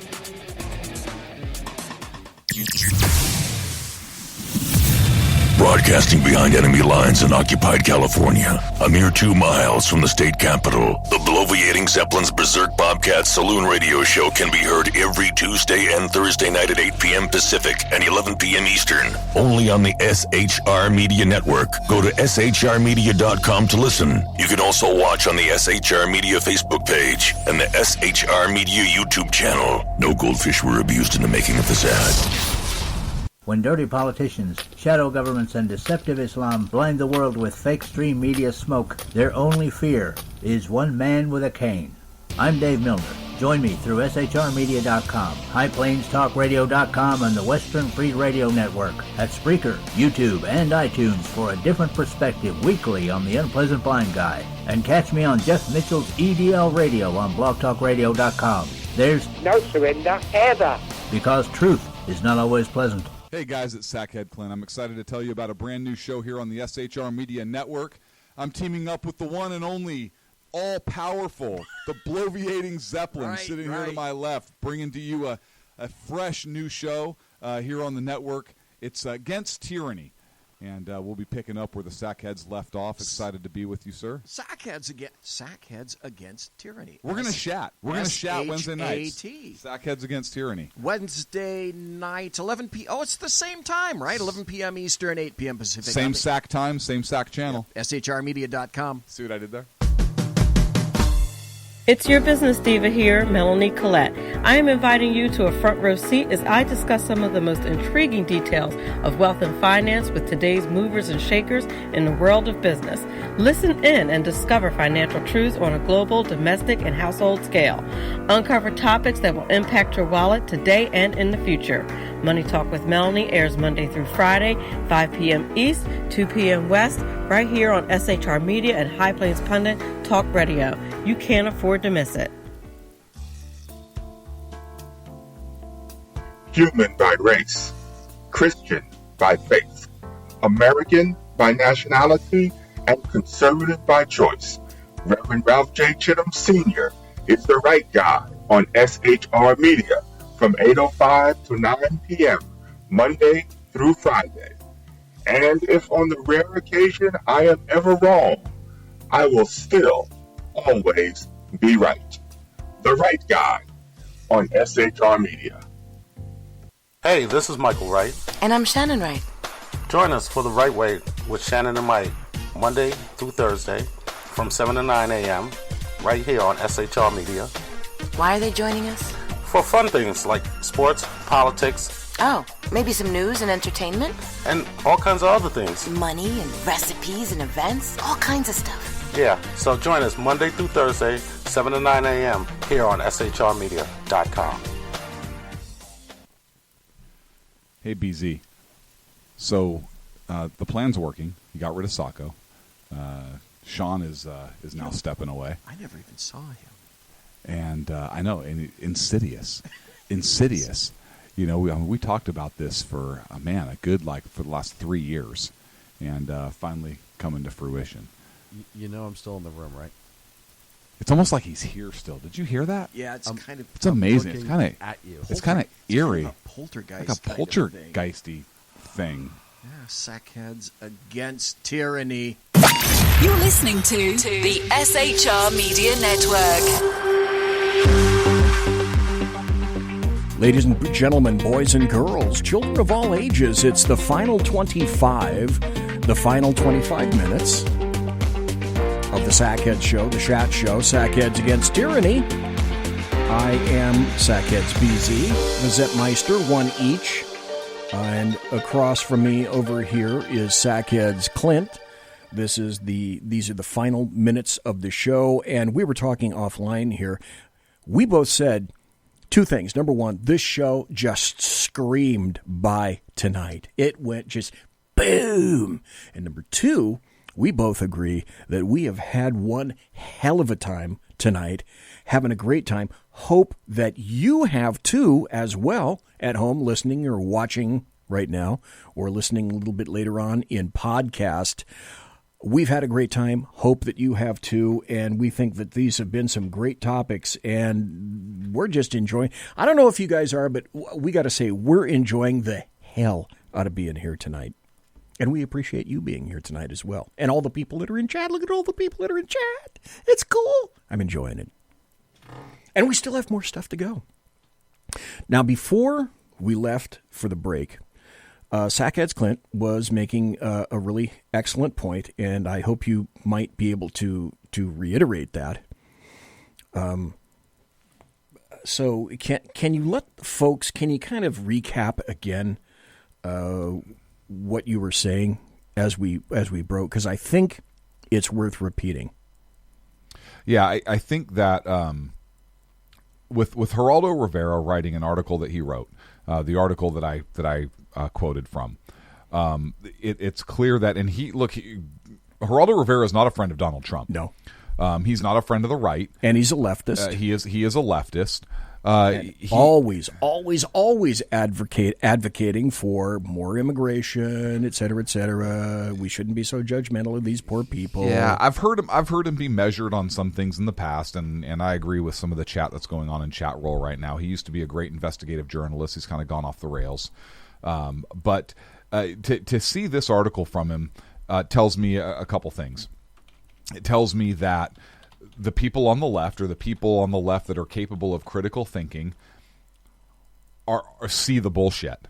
So, for lack of a better term, they understand that this is garbage, that this is theatrics, that it's going to hurt Dems, and actually giving President Trump credit for doing some serious work on the world stage, specifically with North Korea. And Geraldo Rivera, for once, hit the nail right on the head when he talked about really what's at stake in North Korea, the denuclearization of the communist North Korean regime and a potential end to the 70-year war that has existed, the state of war that's existed between North and South Korea. Which leftists basically are saying today, that doesn't mean a thing. No one remembers the Korean War. That's completely immaterial. Yeah. North Korea is immaterial. Trump isn't going to be able to do anything there. It's all a distraction. It's wag the dog. Just the fact that he is there engaging in dialogues is huge. It's massive. The fact that we haven't had a missile test or North Korea doing any saber rattling, we've had the return of some of our KIAs from the Korean War. Yes, we have. We have opened up relations with North Korea, and I almost liken it to President Nixon opening relations with China. This is a major development. These are big things that are happening on the world stage and for the United States. And so to be overshadowed by this perjurer, as Jim Jordan rightfully pointed out, and to have that be the story of the day over the serious work that's being done towards peace and on the world stage is huge. And the fact that this leftist, Geraldo Rivera, pointed that out today, I think really kind of provides a little glimpse into where some of the more reasonable Democrats are headed.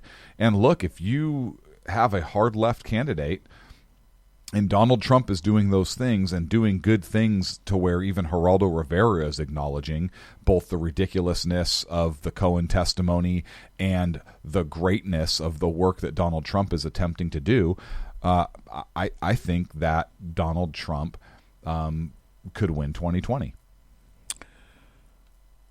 We said this before. We've addressed this situation before, and we have said something similar to, and you correct me if I'm coloring outside the lines, outside the margins. It's almost like, okay, please keep this up. Please keep up your insanity, because the further left that you insist on pushing, the more people are beginning to understand the true agenda of leftists. Yeah. Where some people in the GOP are saying, oh, no, don't encourage them. They are nutters. They are crazy. Yet, still, we have, what was the vote with regard to abortion in the Senate? It was something like 53 to 40. No, it was 56 to 40, 42, 43, something like that. Republicans went over. Republicans went across the aisle on this to what you essentially said this is infanticide. I think Democrats went over to the Republican side. This is what, 54 Republican members? So 53 or 54. So if the vote was 56, we had a couple Dems come over. It's just it doesn't make any sense. I'm trying to find, if you can kind of keep on that for a second. I'm trying to find the interaction between Rashida Tlaib. Oh, where she called the representative racist.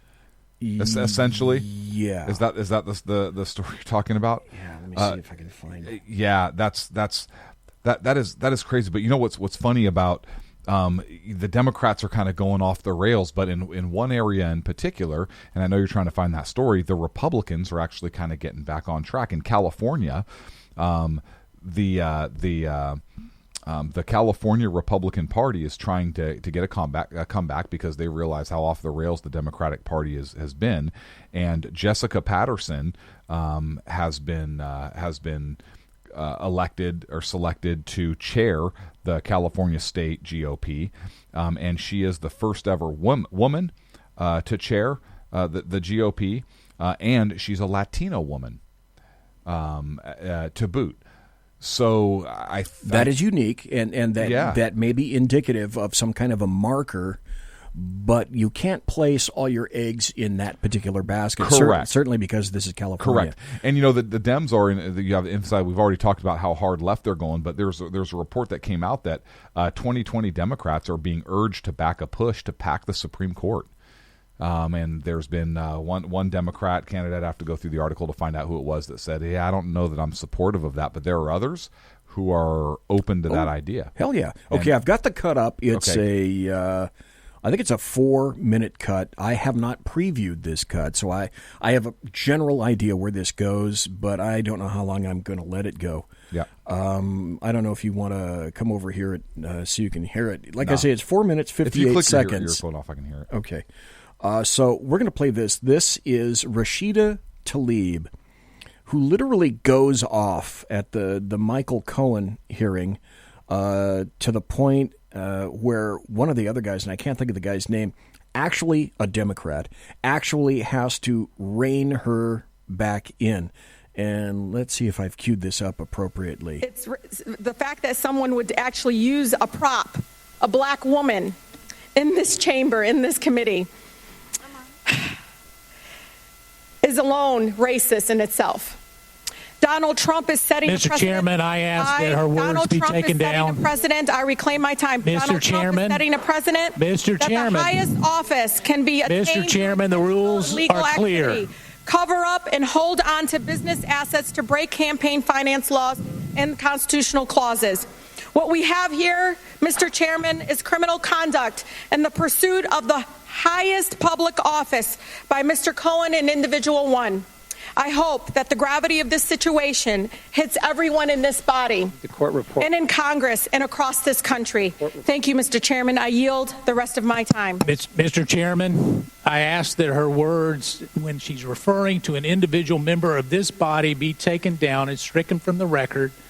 I'm sure she didn't intend to do this, but... Okay, by the way, the guy that she's speaking to, the chairman, and now I remember his name, he's the bald guy, Elijah Cummings. So he's the person that he's addressing now is Elijah Cummings. If anyone knows my record as it relates, it should be you, Mr. Chairman. Chairman, I would like to... Hold on. I want the words read back. No. We want to know exactly what she said me. about a colleague. Excuse me. Would you like to rephrase that statement, Ms. Tlaib? Thank you, Mr. Chairman. I can actually read it from here. He's pissed. Just to make a note, Mr. Chairman, that just because someone has a person of color, a black person working for them, does not mean they are racist. And it is insensitive that someone would even say racist, say it is racist in itself, and to use a black woman as a prop to prove it otherwise. And I can submit this for the record. If a colleague is thinking that that's what I'm saying, I'm just saying that's what I believe to have happened. And if, as a person of color in this committee, that's how I felt at that moment, and I wanted to express that. But I am not calling the gentleman, Mr. Meadows, a racist Yes, for she doing was. so. I'm saying Yes, that in she itself was. it is a racist Specifically. act. Well, I hope not, Mr. Chairman, because I need to be clear on this particular... Mr. Chairman... Mr. Okay, let me stop right now. Folks, you can't see the video. Neither can Sackhead Clint over there. Well, what is happening is she's sitting there looking at the camera and then looking away, and she's smiling. She thinks this shit is funny.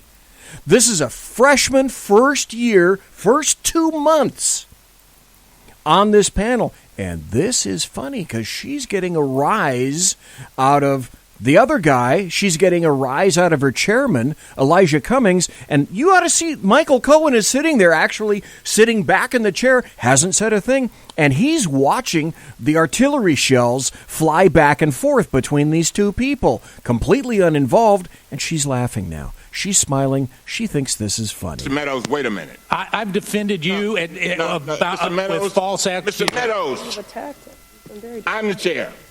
Yes, sir, you are. Thank you. Right. I will clear this up. And that is Mark Meadows, by the way.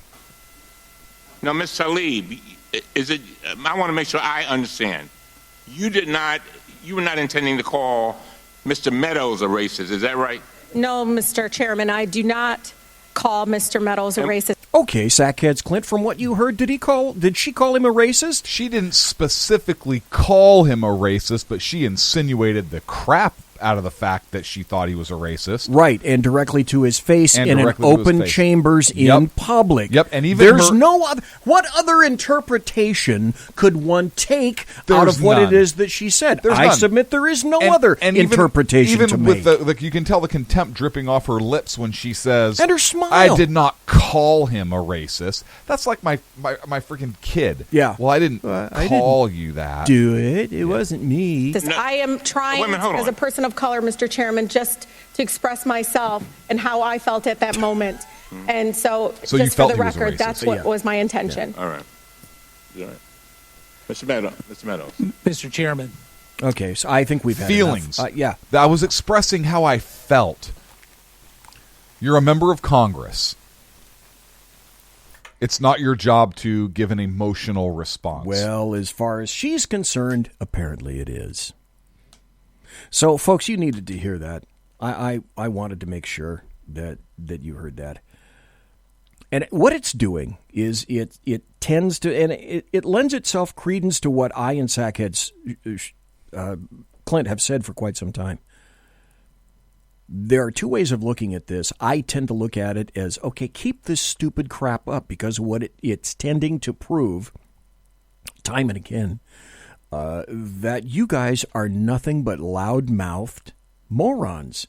They have little, if any, idea about what they're saying, what they want, what they stand for. All they're here to do is to strike a match and light anything and everything that they come across on fire because they can.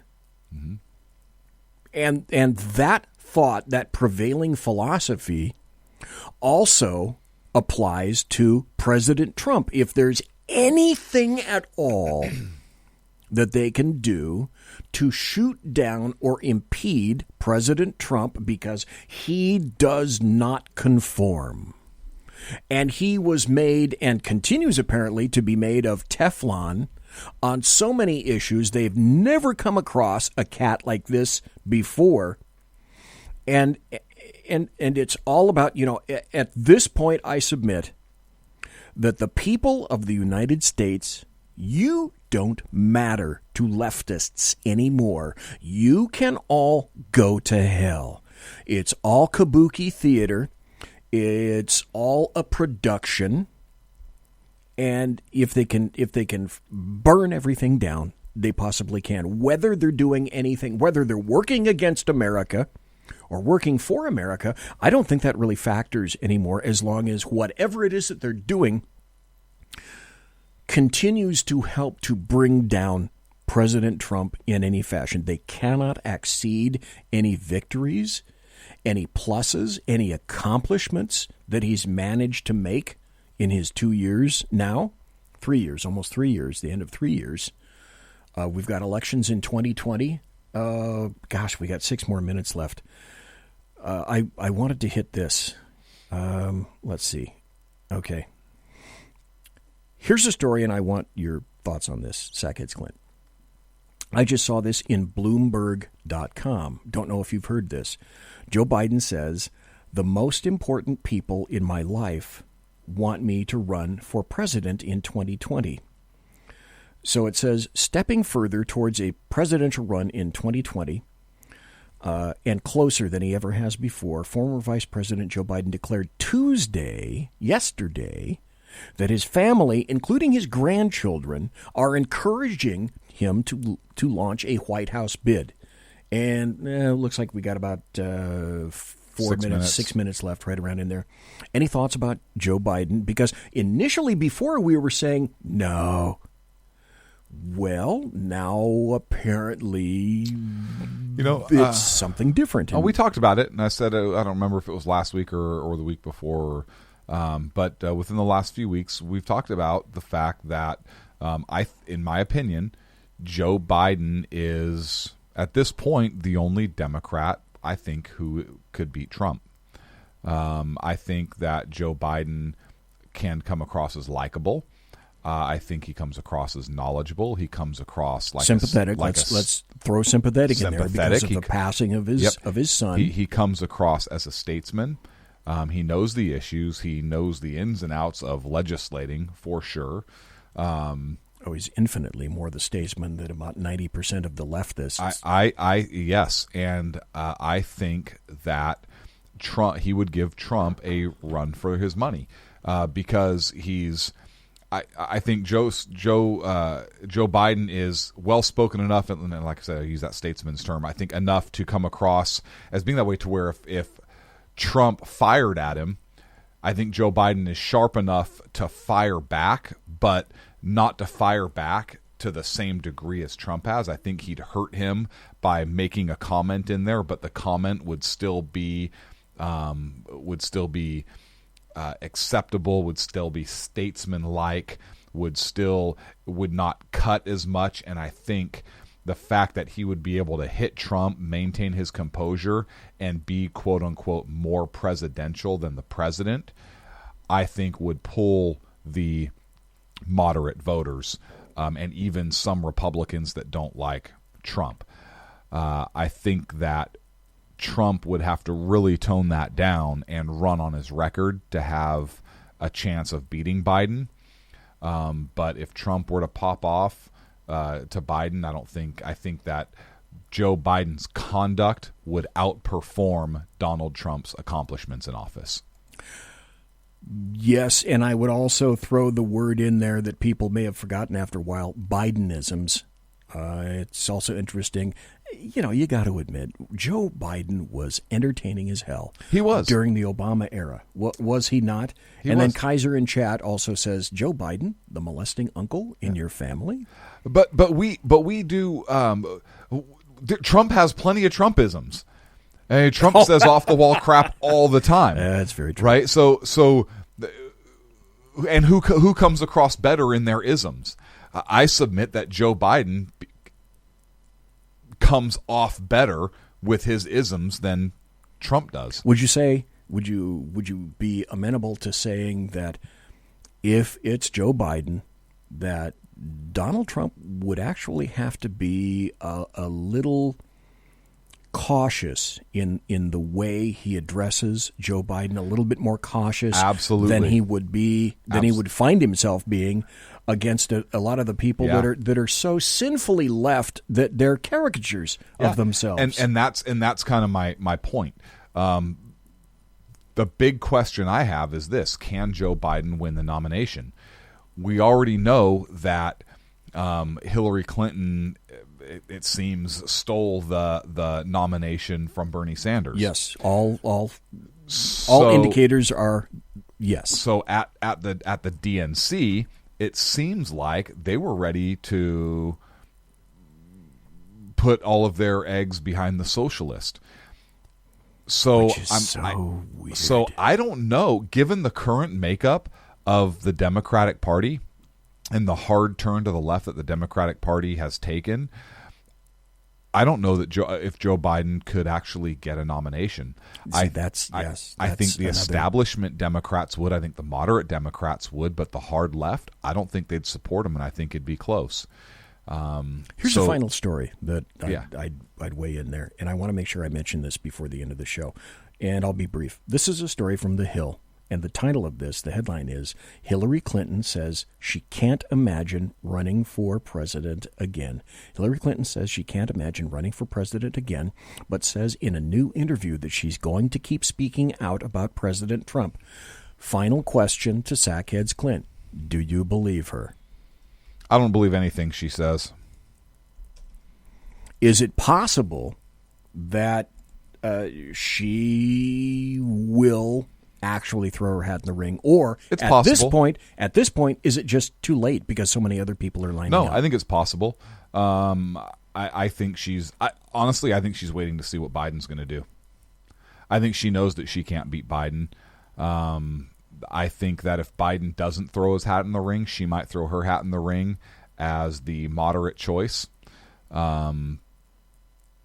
But if he puts his hat in the ring, I don't think she'll run. But who knows? She's so much of a narcissist. She may just. Let me ask you this: how improbable is this scenario?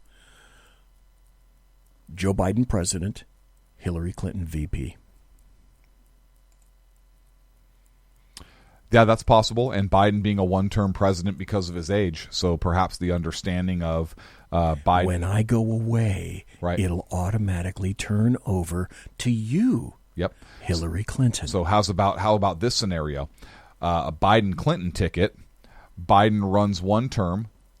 Perhaps, depending the state of the country, is able to get reelected, serves 1 year, retires for health reasons, and then Hillary Clinton is president of the United States for 3 years. Wow. Then capable of reelection after that. We could war game the hell out of this, couldn't we? Absolutely. And that's, folks, that's kind of why you listen to us here. It's that time again. It's time for us to go. And we have definitely had a great time tonight. Like I said, this has been one of my favorite shows of 2019. And February is almost gone. Almost gone. Already. On my show, I'm going to tell you about something that I think is coming in a couple of weeks that perhaps some people need to be aware of. Tomorrow night, I'm going to have Professor Michael Jones, constitutional scholar, on.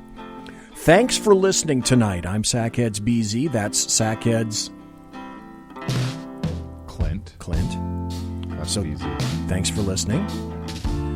Come back and visit us next Wednesday, 11 p.m. Eastern, 8 p.m. Pacific. Sackheads Against Tyranny. Good night. Good night. Good night.